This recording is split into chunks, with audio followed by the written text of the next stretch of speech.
통일교와 민주당 정치자금 의혹 규명을 위한 특검에 대해 말씀드리겠습니다. 민주당은 3대 특검이 종료되면 2차 종합특검을 반드시 추진하겠다고 공언하고 있습니다. 그러나 정작 전국을 뒤흔들고 있는 민주당과 통일교 간 정치자금 의혹에 대한 특검에 대해서는 민주당은 정치 공세라 일축하며 사실상 거부 의사를 밝혔습니다.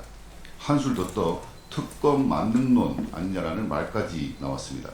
3개 특검을 동시에 가동시키고 기간을 연장까지 했던 민주당이 할 말은 아닌 것 같습니다.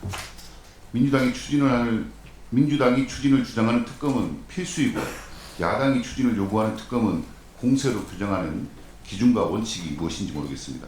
처음부터 답정너 특검이라는 지적들이 틀린 말이 아니었습니다. 어제 마무리된 조은석 특검이 이를 그대로 보여주고 있습니다. 제1야당을 향한 내란몰이에 초점을 맞춘 채 무리한 구속영장 청구가 반복되는 등 무엇을 위한 특검 수사였는지 의문이 남습니다. 특히 추경호 전 원내대표의 구속영장 청구가 혐의와 법리의 다툼의 여지가 있다는 사유로 기각된 것은 정치적 목적이 앞선 청구였음을 여실히 드러냈습니다. 특검은 사안의 중대성만을 이유로 남발되는 제도가 아니라 기존 수사 체계로 공정성과 신뢰를 담보한 수사가 어려운 경우에 한해서 독립적 수사를 보장하면서 한시적 예외적으로 운영되어야 하는 제도입니다.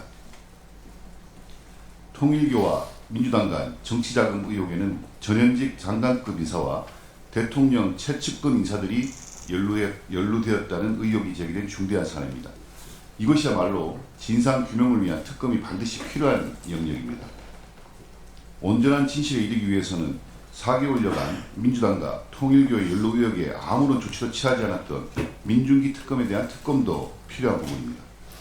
국민적 요구가 커지는 국민의힘의 양특검 요구에 민주당의 침묵이 길어질수록 의혹은 커질 뿐입니다. 더 이상 회피하지 말고 책임 있는 모습을 보여주기 바랍니다. 국민의힘 당비납부 당원수에 대한 문의가 있어 알려드립니다. 12월 현재 국민의힘 당비납부 당원은 96만 3,231명으로 지금까지 당원 시스템을 통한 통계 집계 이후 최대치 수준입니다. 2024년 11월 30일 기준으로 74만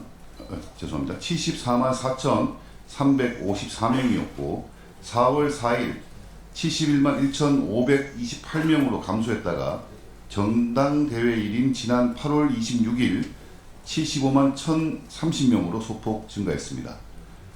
이달 10일 기준으로 전당대회일보다 21만 2,201명이 증가해서 96만 3,000명을 넘으며 100만 당비 납부 당원수를 목전에 두고 있습니다. 3개월 이상 당비 납부 당원인 책임 당원은 전당대회일보다 5만 3,995명이 증가했습니다. 내년 지방선거를 앞두고 있어서 당원수 증가 요인으로 작용했을 것으로 추측하지만 단지 지방선거 효과로만 단정하기는 어렵습니다. 이전에도 많은 선거가 있었고 당원이 증가하는 현상이 있었지만 이 같은 규모의 증가는 처음 있는 일입니다.